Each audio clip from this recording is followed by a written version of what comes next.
Karena Allah Subhanahu wa Ta'ala menciptakan kita semua, dan Allah Subhanahu wa Ta'ala menciptakan langit, bumi, dan segala fasilitas di bumi ini tidak lain tidak bukan hanyalah sebagai sarana agar dipakai untuk bersyukur dan beribadah kepada Allah Subhanahu wa Ta'ala. Allah Ta'ala memberikan kita kesehatan, Allah Ta'ala memberikan kita umur, Allah Ta'ala memberikan kita keluarga, memberikan rezeki, dan segala-galanya yang ada di muka bumi ini, angin, pepohonan, makanan, semuanya agar kita jadikan sarana untuk taat tunduk terhadap perintah Allah Subhanahu wa Ta'ala. Al-Imam Syafi'i radhiyallahu ta'ala anhu pernah dawuh, beliau mengatakan ad-dunya sa'ah, di dalam dunia cuma sebentar. Ya, coba kalau kita pikirkan, ya mungkin kita umur 30 tahun atau 40 tahun, kayaknya baru kemarin lahir. Tahu kita sudah tua begini, mungkin sudah punya anak, mungkin sudah punya cucu dan seterusnya. Ya, Masya Allah. Sebagaimana mengatakan bahwa al-umru yamurru mururas sahab. Umur itu berlalu seperti berlalunya awan. Ya, tahu hilang, tahu mati saja.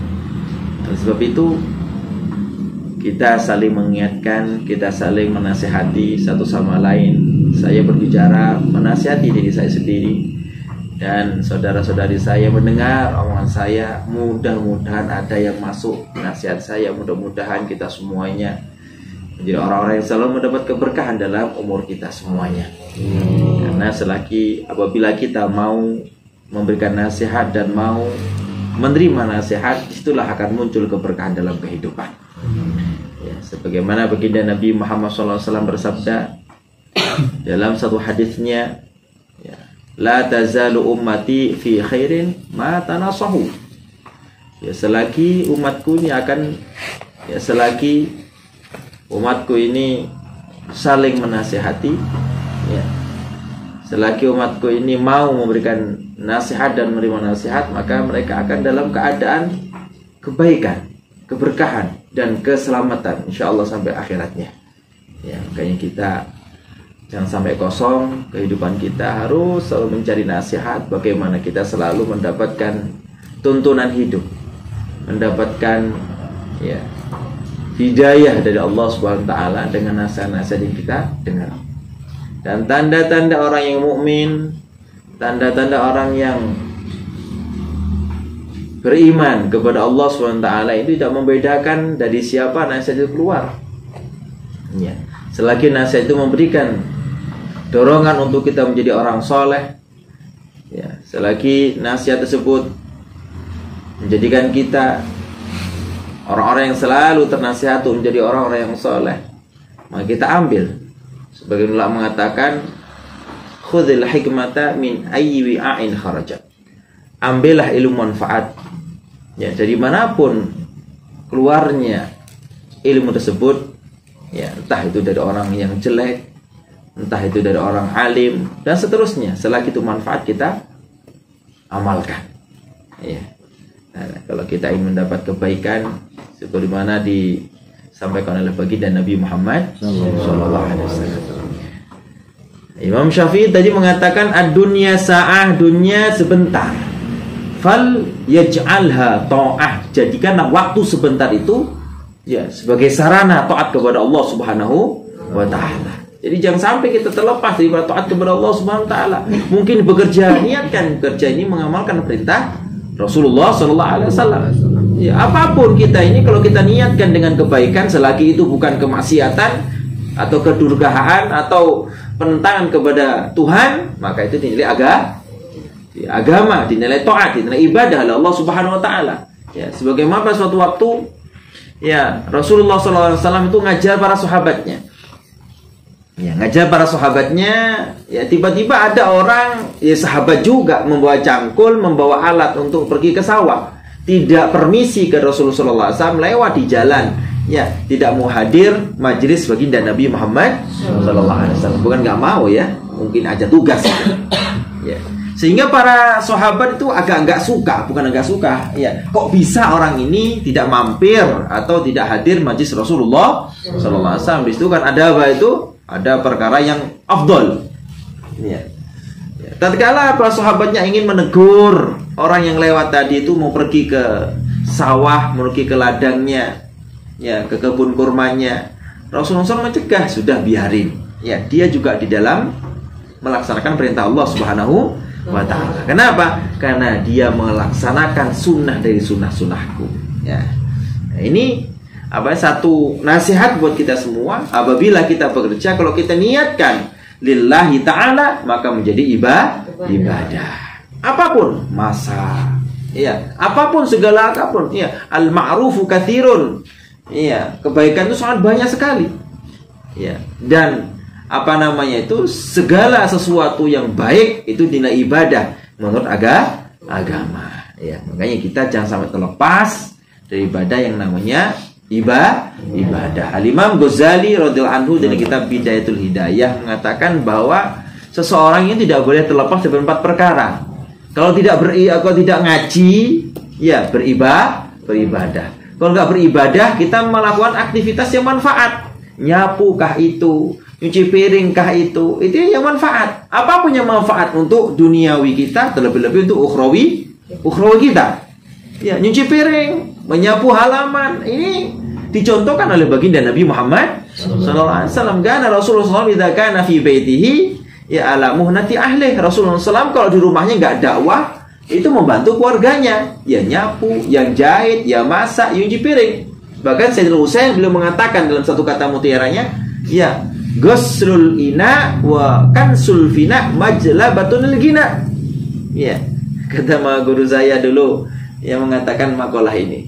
Ya, tatkala kita mau pulang dari pesantren, ya, memberi nasihat kita semua jangan sampai malas membantu orang tua. Ternyata kata Imam Husain mengatakan menyuci piring, ya, nyuci piring, mengamalkan sesuatu yang diperintahkan Rasulullah SAW, atau menyapu halaman, majlabatul gina, itu sebagai sebab menjadikan kita kaya. Berarti ibadah. Ya, intisarinya jangan sampai kita malas untuk meraih keridhaan, kemanfaatan, sehingga kita menjadi orang yang beruntung, bahagia dunia akhirat. Alhamdulillah pada saat ini, alhamdulillah kita dikumpulkan Allah Subhanahu wa taala. Ya, walaupun mungkin ya di antara mereka ya tidak hadir, alhamdulillah kita terpilih dari orang-orang yang mendapat hidayah taufik dari Allah Subhanahu wa taala. Mudah-mudahan ya kita semua yang hadir di sini, ya kita memohon kepada Allah Ta'ala dijadikan orang yang ahli istiqomah. Mudah-mudahan kita mendapatkan semua yang kita inginkan di dunia wal akhirah. Mudah-mudahan kita semua mendapatkan hajat-hajat kita, cita-cita kita, akan kita doakan ya keluarga kita semuanya, terutama anak cucu kita yang menjadi kebanggaan kita. Mudah mereka semua menjadi orang yang soleh-solehah, ya menjadi orang-orang yang soleh-solehah, ya menjadi orang yang soleh-solehah, orang yang sukses dunia akhirat. Bukan dunia saja, tapi sukses dunia akhirat. Ya, kalau sukses di dunia itu banyak, tapi kalau sukses di akhirat itu jarang. Ya, jarang ya. Sukses di dunia akhirat tidak lain ya bukan ditempuh dengan menjadi orang yang solehah. Itu aja, tidak ada lain sudah. Ya, kalau ingin sukses dunia akhirat, satu harus menjadi orang yang solehah. Kita doakan dengan fadilah, dengan karamah, dengan barokah Syekh Abdul Qadir Al-Jailani. Kita mintakan semuanya, ya mudah-mudahan anak cucu kita semuanya dijadikan orang yang soleh-solehah, dijadikan orang yang soleh-solehah, yang mendapat nazrah khasah min Syekh Abdul Qadir Al-Jilani, mendapat kepandangan khusus, mendapat perhatian khusus, mendapat doa yang khusus daripada Syekh Abdul Qadir Jilani untuk anak-anak kita semuanya. Dan kita duduk bersama, kita memohon kepada Allah Subhanahu wa taala, kita bertawassul kepada Rasulullah sallallahu alaihi wasallam, kita bertawassul kepada Syekh Abdul Qadir Jilani, kita bertawassul kepada para ulama. Mudah-mudahan doa-doa kita digabul oleh Allah Subhanahu wa taala. Dosa-dosa kita diampuni oleh Allah Subhanahu wa taala. Ya, sebenarnya di dalam di dalam bulan Ramadan ini bukan tambah malas. Ya, tapi harus tambah rajin ya. Ya, saumu yaumin ya fi Ramadan afdalu min alfi yaumin ya min ghairihi. Ya, jadi puasa sehari di bulan Ramadan itu lebih afdal daripada apa? Ya, puasa 1000 hari di lain Ramadan. Ya, tasbihatun ya fi Ramadan afdalu min alfi tasbihatin fi ghairihi. Satu bacaan subhanallah di bulan Ramadan ya itu lebih afdal daripada apa? Ya, bacaan 1000 tasbih di lain Ramadan. Ya, sedekatun ya fi Ramadan afdalu min alfi sedekatin min ghairihi. Ya, satu sedekah, kita memberikan makanan, kita memberikan minuman, kita memberikan permen dan seterusnya di bulan Ramadan itu lebih afdal daripada sedekah 1000 kali di bulan lainnya dan seterusnya. Ya, ngaji kita yang sangat luar biasa, ya, yang fadilah luar biasa, julusuka sa'atan fi majlisi ilmin la tamussu qalaman wa la taktub harfan khairun laka min ibadati min salati alfi rakaatin. Ya, dudukmu sebentar saja di majlis ilmu, tanpa memegang pulpen, tanpa mencatat ilmu-ilmu yang engkau dengar di majlis tersebut, itu lebih afdal daripada 1000 rakaat. Bagaimana kalau di bulan Ramadan 1000 rakaat kali 1000? Ini harus kita kejar ini. Ya, makanya itu Maha Guru saya menjelaskan ya, memang di dalam bulan Ramadan afdalul ibadah fi Ramadan qiraatul Quran. Paling afdal ibadah, paling afdal zikir pada bulan Ramadan itu membaca Al-Quran. Ya khair ya, tapi jangan tinggalkan sholawat. Ya, jangan tinggalkan sholawat. Baginda Nabi Muhammad SAW bersabda, man shalla alaiya maratan sallallahu alaihi asyran, rawahu Muslim.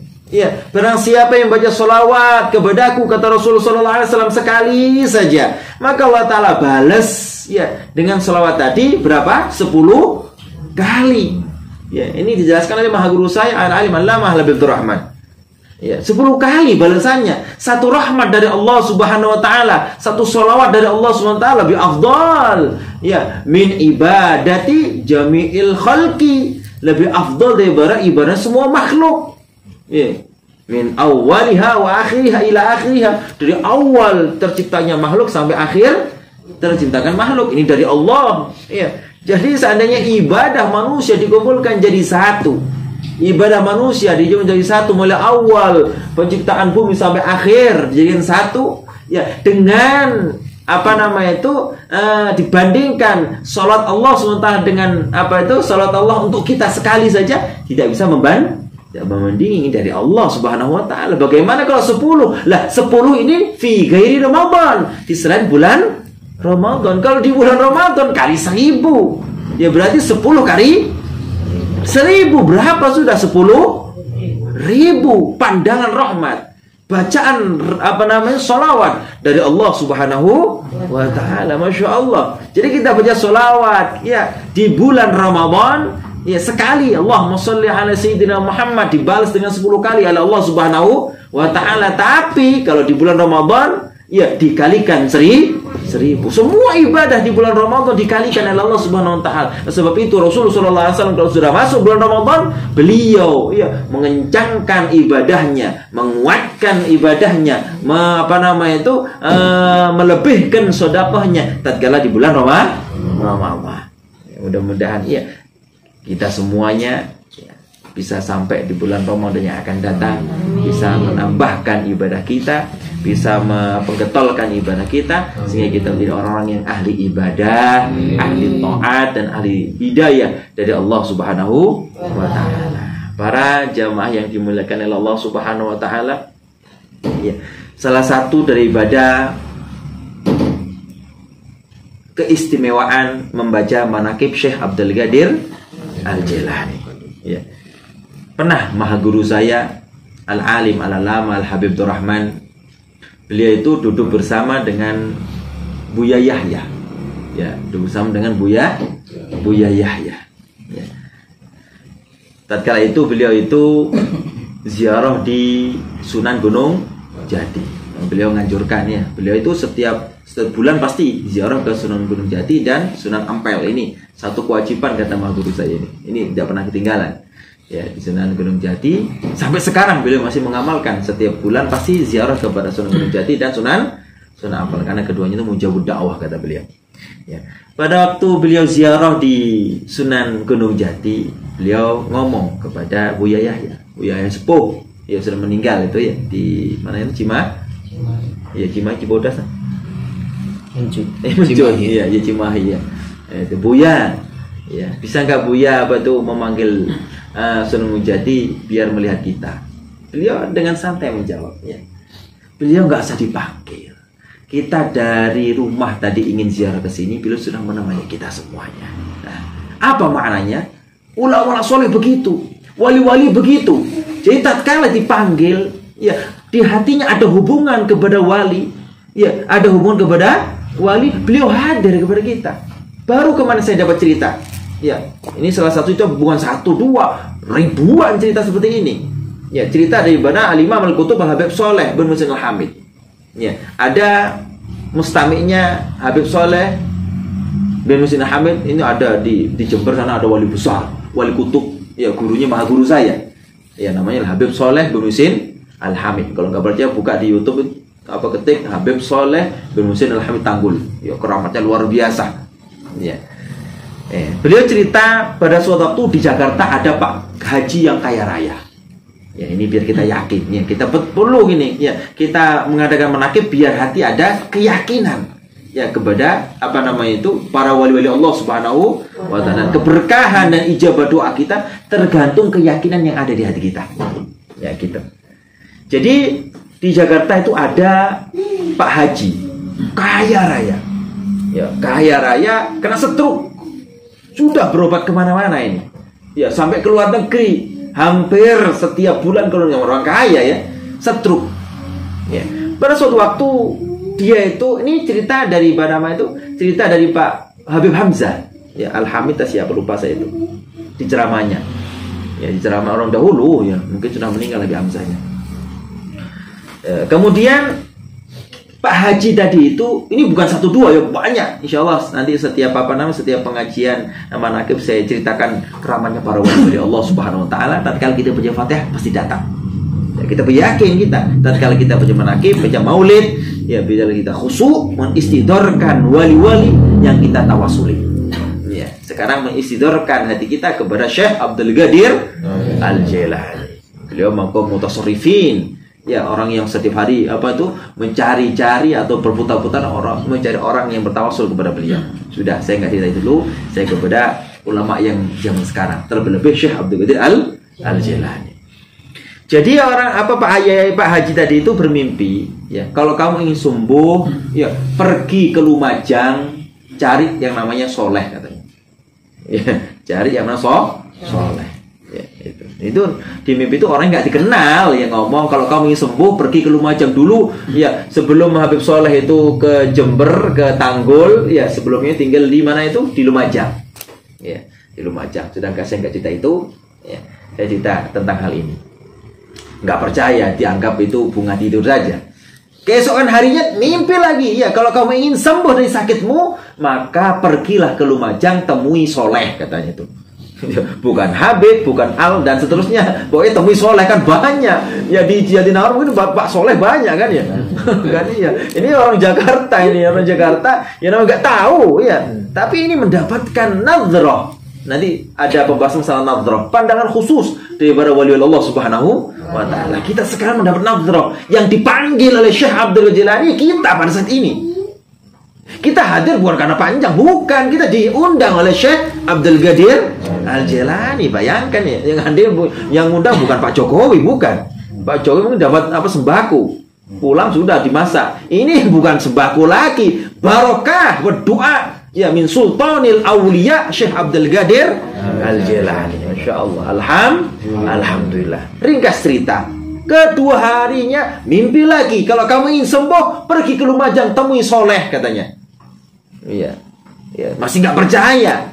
Ya, keesokan harinya mungkin Pak Haji ini apa namanya itu suka orang baik lah, mungkin ada tuh amalan yang bisa diperhatikan oleh wali Allah Subhanahu Wa Taala, atau pernah bertawasul kepada Habib Soleh bin Husain Al-Hamid. Berhubung lagi sakit dan lagi tatkala mimpinya itu pergi ke Lumajang, temui soleh. Ini namanya soleh, nggak tahu siapa soleh yang mana kan?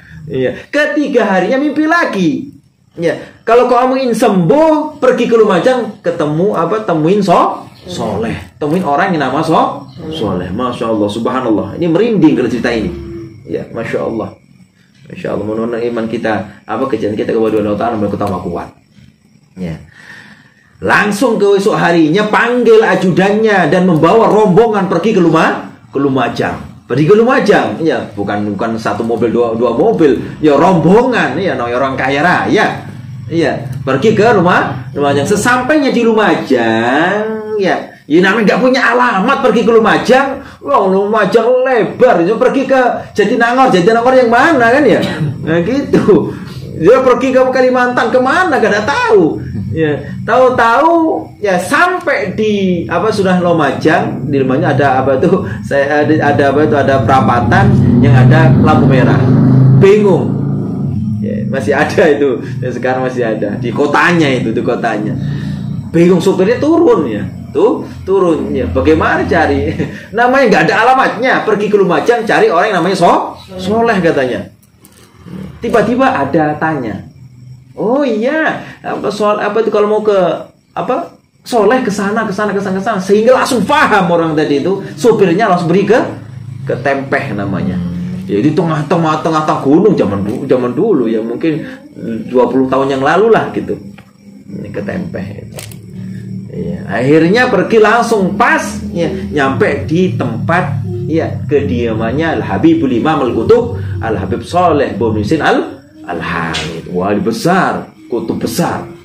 Ya, tatkala sampai di sana dengan rombongannya, ya sampai sana tanya, ya, mau ketemu siapa?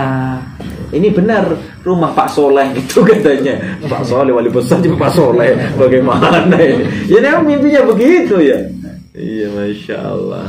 Oh iya, ini benar kediamannya Pak Habib Soleh bin Husain Al-Hamid katanya. Silahkan masuk, siap-siap masuk ya.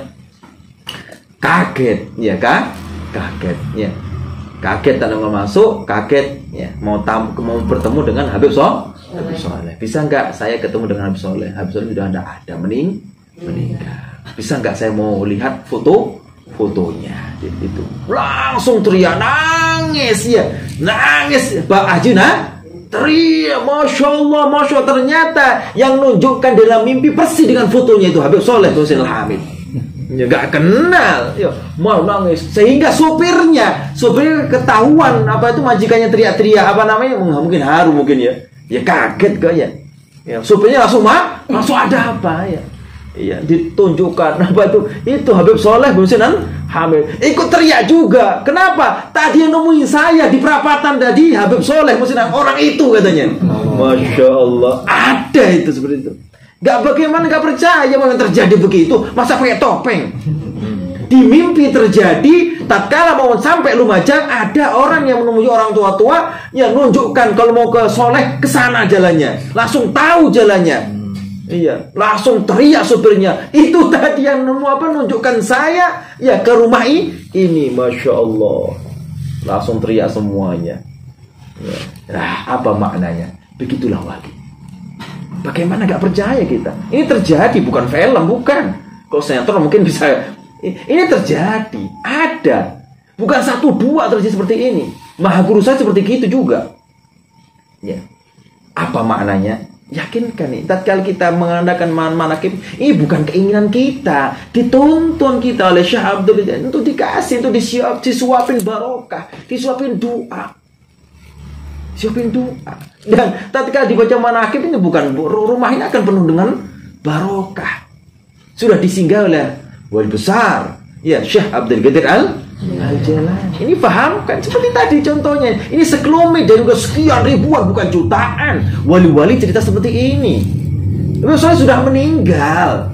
Di mimpinya sama, yang nunjukkan tatkala sampai di perapatan jauh masih itu. Masih kira-kira 45 menit. Mulai perapatan itu sampai rumahnya di Tempeh itu.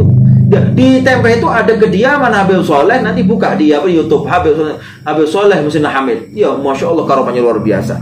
Ya, di Lumajang, di situ beliau pernah membuat sumur dengan tangannya sendiri. Para ulama tahrim kalau ke rumahnya Habib Soleh pasti pergi ke Lumajang untuk ngambil air barokah, yaitu sumur yang dikeduk sendiri, yang digali sendiri oleh Al Habibul Imam Qutb Habib Soleh.